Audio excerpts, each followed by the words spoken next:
Assalamualaikum warahmatullahi wabarakatuh. Saya Venita Indriani dengan NIM 23070166142 dari kelas Psikologi 5D. Di sini saya akan membacakan materi tentang cara pandang kelas bawah pada perubahan sosial dalam komunitas. Jadi, apa itu cara pandang kelas bawah? Cara pandang kelas bawah adalah sudut pandang atau perspektif yang dimiliki oleh masyarakat dengan status ekonomi dan sosial yang rendah dalam memahami dan menghadapi kehidupan sehari-hari. Cara pandang ini terbentuk dari pengalaman hidup mereka yang berbeda dengan kelompok masyarakat lainnya. Ciri-ciri cara pandang kelas bawah adalah yang pertama, mereka mudah menyalahkan orang lain. Mereka mudah menyalahkan orang lain ketika menghadapi kesulitan. Lebih mudah menunjuk pihak luar sebagai penyebab, bukan melihat faktor internal. Selanjutnya adalah cenderung pasrah terhadap keadaan dan keterbatasan. Mereka merasa hidup sudah digariskan, sehingga kurang berusaha untuk mencari solusi. Selanjutnya adalah pandangan hidup yang sempit. Fokus mereka hanyalah pada masalah hari ini tanpa banyak memikirkan masa depan. Selanjutnya adalah kesulitan membuat pandangan yang kompleks. Hal ini, mereka ini kesulitan untuk melihat hubungan antar masalah. Misalnya, hubungan antara pendidikan dengan peningkatan kesejahteraan. Selanjutnya adalah kurangnya imajinasi dan inovasi sehingga hidup berjalan dengan pola yang sama. Dari hari ke hari, tanpa banyak perubahan. Selanjutnya adalah karakteristik cara pandang kelas bawah. Yang pertama adalah mereka fokus pada kebutuhan yang mendesak. Mereka lebih mementingkan kehidupan untuk kebutuhan sehari-hari, misalnya untuk makan, tempat tinggal, dan pekerjaan harian. Lalu, mereka berpikir jangka pendek, karena situasi ekonomi tidak memungkinkan untuk membuat rencana jangka panjang. Akibatnya, perencanaan masa depan sering diabaikan. Yang kedua adalah sikap terhadap perubahan. Cara pandang kelas bawah, mereka itu cenderung mempertahankan tradisi dan kebiasaan lama yang dianggap aman. Karena mereka itu menolak hal baru, takut untuk menanggung resiko yang ada. Lalu, mereka juga resisten terhadap inovasi atau gagasan yang belum terbukti manfaatnya. Dari cara pandang ini menimbulkan dampak. Yang pertama adalah kreativitas terhambat. Mereka sulit menemukan ide baru untuk meningkatkan kualitas hidup. Selanjutnya adalah sulit keluar dari lingkungan kemiskinan, karena mereka hanya fokus pada rencana jangka pendek saja. Selanjutnya, mereka akan mudah dipengaruhi karena kurangnya kerangka berpikir yang fleksibel.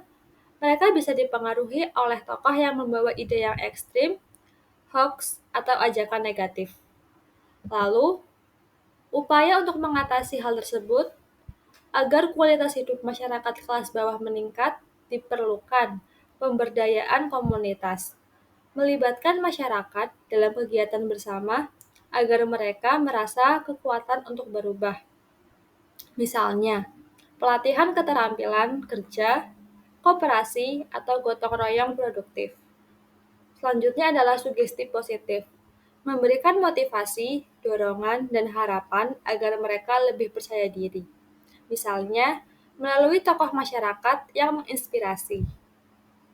Selanjutnya adalah dengan pembelajaran sosial, untuk membiasakan mereka belajar dari pengalaman sehari-hari dan berbagi pengetahuan dalam komunitas.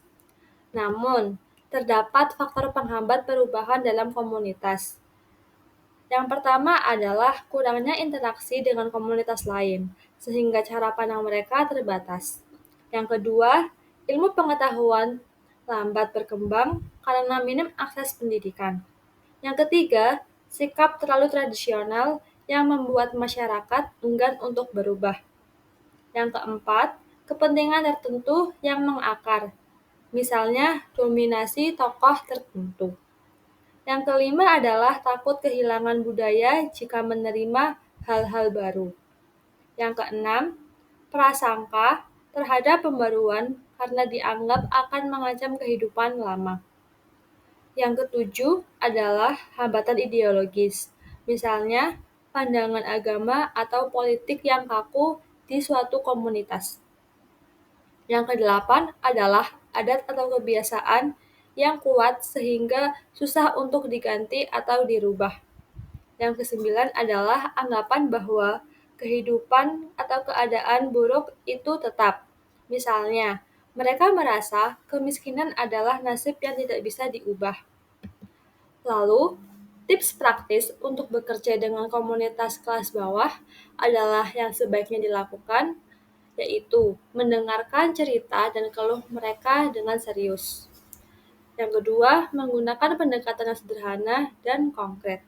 Yang ketiga, berikan contoh nyata daripada teori yang rumit. Yang keempat, kita harus tetap menghormati nilai-nilai dan tradisi mereka. Yang kelima, tunjukkan manfaat langsung yang bisa mereka rasakan. Dan yang sebaiknya dihindari adalah menggurui atau terlihat sok tahu di kehidupan mereka. Kita tidak boleh memaksakan cara pandang kelas menengah atau kelas atas. Yang ketiga, mengabaikan pendapat dan pengalaman mereka.